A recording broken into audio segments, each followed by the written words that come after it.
Ako po si Edmar Quintos from Dasmariñas City, 40 years old. Nagtrabaho po ako dati sa Saudi na almost 2 years. Then umuwi ako sa Pilipinas. Nagbiyahe po ako ng halos 6 na taon sa pagbabiyahe sa van. Nung tumigil po ako ng biyahe, kasi marunong ako mag-upholstery, marunong ako mag-mekaniko. Yun, ginagawa ko sa mga kasama ko dati yun. Nung nakita ko na medyo maganda yung pasok ng hanap buhay doon, kinarir ko na yung pagsa-shop. Simula kami, 2 lang kami. Kinuha ko na kamag-anak ko rin galing probinsya. Yun ang tinuturuan ko dati. Siyempre, pag nag-i-start, hindi pa gano'ng karamihan.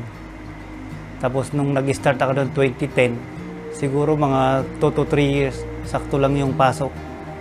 After ng 3 years, 4 years, 5 years, nung dumami yung client namin, customer, nagpag-isip ako na kailangan ko na ng kasama. Pinasok ko na rin yung painting. Nagpipaint na rin kami ng sasakyan. Tapos customize sa loob ng sasakyan like seat cover, mga VIP ceiling. Yun mga ginagawa namin yan. Nag-install kami ng mga captain seat. Tapos may client din ako dati na nagpagawa ng VIP. Ayun, may mga VIP na band. Depende sa gusto ng setup ng client. Pag nagkakaroon kasi ng back job, sasabihin lang ni client "Boss, back job yung ginawa nyo." Ang ginagawa ko po, tinatawagan ko agad. Ginagawan ko agad ng paraan para hindi lumaki, hindi umaba yung issue. Kasi lahat ng ginagawa namin dati, bago namin i-release, halos 100% good lahat. Sabi natin may back job, maliit lang. Dito po sa shop, mas maraming nakabook na dun sa gagawin namin kaysa yung walk-in. Kasi minsan, pag nagtatambakan sila dito na hindi nakabook kasi, mahirapan yung mga tao namin na tapusin sa isang araw, 2 araw, gano'n. Meron naman yung walk-in, pag nakita ko na pwede isingit, sinisingit namin kahit may schedule kami na iba. Noong pandemic po, 2 buwan, mahigit na 0 po kami. Lahat ng tao namin dito walang umuwi. Pinakain namin yun araw-araw, pakain, pasahod. Binasag ko lahat yung kunting ipon ko para maitaguyod ko lang sila. Kahit hindi po kami nakakalabas dahil bawal lumabas dati. Tuloy-tuloy yung paggawa namin dito. Nakaraos naman po, awan ng Diyos. Tuloy-tuloy po yung paggagawa namin hanggang ngayon po. Ngayon, ako nagmamanis sa business namin.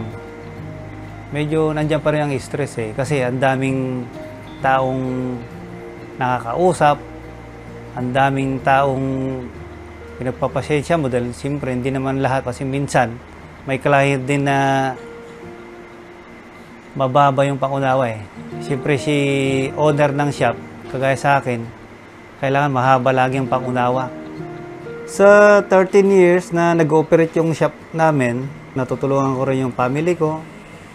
Nakakatulong din ako sa kapwa kong kahit hindi ko kamag-anak. Nakabili ako ng sasakyan, ganun. Tapos yung pag-aaral ng mga anak ko, wala naman naging problema. Kasi may konting ipon naman na gagamitin nila sa pag-aaral nila.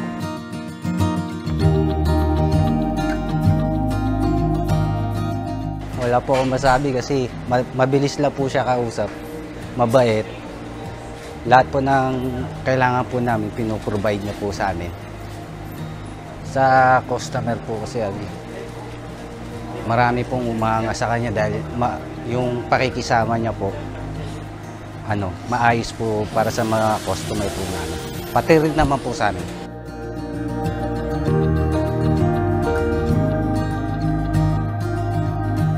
Bali, 9 years na po sa kanya nagtatrabaho na kung ano pangangailangan namin dito at medyo gipit kami, sa kanya kami tumatakbo. Katulad ng financial. Kung ano ugali ng boss namin ay matulad nila para sa mga customer na pumupunta sa isang shop, ayun, para tayo ng mga customer, mga pang-akit, ganun. Dahil sa magandang pakikitungo sa customer. Sa akin po, sa side ko lang kasi mekaniko po ako Hindi ko pwedeng ikahiya o kahit sabihin mo marumi sa kamay. Marumi nga yung kamay mo, malinis naman yung pera papasok, pinaghihirapan mo yun.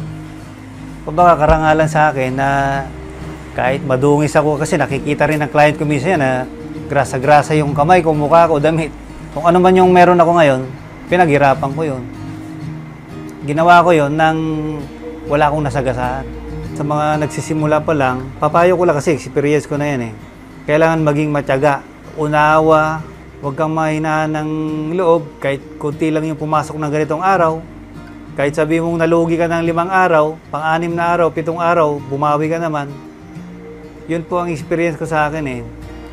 Ipagtiwala natin lahat sa Diyos ang lahat nating ginagawa. Laki pa ng sipag at tiyaga, laban lang.